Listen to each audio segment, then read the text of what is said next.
Good morning, everybody. TGIA, thank goodness it is Friday. Friday is a great day. I've always told y'all in real estate, Friday's kind of like a cheat day because our office is kind of empty because agents are getting ready for the weekend. They usually have to work on Saturday and sometimes even Sunday afternoon a bit. So Friday is kind of a day to recoup and get things done. The reason I look like this, I can go into the office, wear t-shirt and shorts, and just kind of relax and not see any clients and make some phone calls and have a short day. So it's kind of an exciting day. That's the reason I look this way. I'm also going to get my nails and toes done today. And you know, ladies, I mean, if any of you have ever noticed, men think this is a great thing, right? Wes, who's just like the sweetest husband ever, loves to go, oh, spa day. And I'm like, this is so not a spa experience in any way. Can I get an amen? It is awful.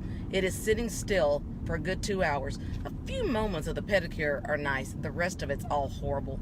And it's not being able to use your phone, make your calls, do what you want to be getting done, and you're tied up. So I don't like it. But I do it because I want my nails to look nice. So I want to hear from you ladies who have been told by men, oh, go enjoy getting your nails done, your spa day. Oh my God. There's nothing fun about getting your nails done. So again, that's why I look like this. Today is to get nails and toes and then go get a spray tan. So the less of everything I have on, the better. So we're just going to go light and easy today. But I want to talk about, I'm reading a couple of books right now. Well, I'm reading one, listening to one.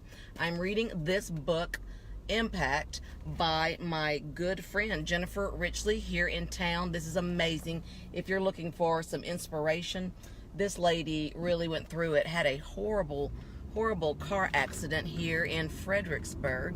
Those of you who live here in town probably are aware of it, with her whole family in the car.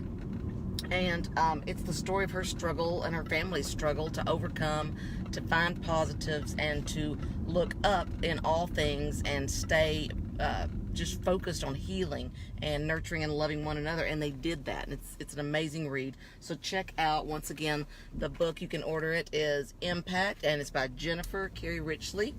Wonderful, inspiring book of a local Fredericksburg lady. A transplant, that is. I believe you were a New Yorker in the past, isn't that right, Jennifer? But she's one of us now. And I'm also listening to David Goggins' Can't Hurt Me. How many of you have listened to that incredible book of the Navy SEAL who started with the worst life ever, being beaten senseless by his father? Highly recommend also Can't Hurt Me by David Goggins. This guy is a beast, a warrior. And he inspired me somewhat this morning whenever I was listening to him, because he is talking about in all these adversities, he's like a physical beast, literally. Going for these Guinness Book of World Records, 4,030-something pull-ups. You know, obviously I can't do one pull-up, but 4,000 pull-ups is crazy. He talks about his hands being split open and destroyed.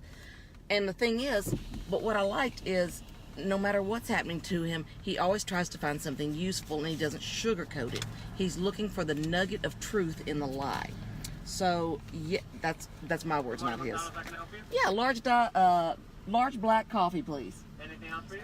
That's it. Alrighty, 161 first window. Thank you. See, those habits just persist. But his point really was, he would say, they were like, you know, your grip's not this, you're not going to be able to do this, you're not going to get that record on the pull-ups. And he goes, man, they were right. I didn't have this right or that. And I needed to take, even though it was coming from hate or jealousy, I needed to dig deep and listen to it. So my thought was, after our talk yesterday, which I think we all had a good two-way conversation going, which was after yesterday talking about whenever people lie about you or jealous of you or hating on you, you really can't change the people. So what can you do? I said, well, you can make sure, number one, that you're not that person.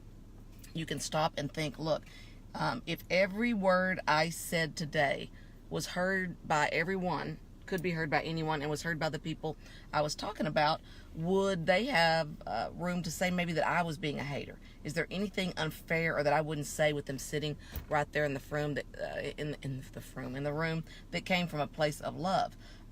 So the best thing you can do is make sure you're not that person, because out of all the people I'm talking to, think about this, if you're talking to the whole world and you're talking about people doing it, obviously some of the people doing it are the people listening, right? And we just don't realize it. So key number one is, let's not be that person. Let's make sure all of our words are uplifting. We can tell the truth, but let's do it in a way of love. But number two is find the nugget of truth in the lie. So if someone is hating on you about some subject, if they're just saying, you're so lucky, you have this, you have that, well, you probably know the full story and you know how much hard work you've gone through to get there. The real backstory, which they never do. But I thought, you know what, David got garbage being said about him that was, he would find something that was true, and I'm always amazed about that. He would dig deeper until he would say, you know, they're right, I did quit. Yeah, my hands had third-degree burns and they were blistered, but they're right. I quit because I wasn't prepared on this. He would look for a way to find something of value from whatever negative garbage those people told him. So I thought that's another thing we can do. If they say, oh, you're just lucky because of this, maybe you dig deeper and you go, okay, I do have blessings, and I'm going to be extra grateful for those, and I'm going to spend 7 days being very mindful of every blessing I have. And I'm also going to dig deep, and I'm going to look and see, am I wasting any of my blessings? Am I not using to the fullest the gifts that my life situation and God has given me? And dig a little bit deeper and turn it on its ear that way, and embrace whatever thing they can say. And say, you know what, and if they think that I'm not friendly or I'm aloof or I'm stuck up, whatever they're going to say about you, because again, whether it's from me or from my friends, family, coworkers, teammates, I hear things that are said about people in general. So think about it and say, if that's the case, if they're saying this, what can I do? Take the defenses down and say, what can I do to go further with this? What can I do to say, I'm going to bend over backwards to kill this person with kindness, right? Because we all know that's really the answer with most people, is to kill them with kindness. Some of them you won't win over, but if you use this as a strategy on an ongoing basis, you absolutely will win over a few. You will win over a few that you wouldn't otherwise. And Coco loves me with no makeup, don't you, girl? Yeah, Coco does. So she wanted to say hi to everybody and to say happy Friday. Sweet baby girl. You see Frankie's riding in the back. Oh, my friends on Instagram can't see Frankie. I just have to shift and show.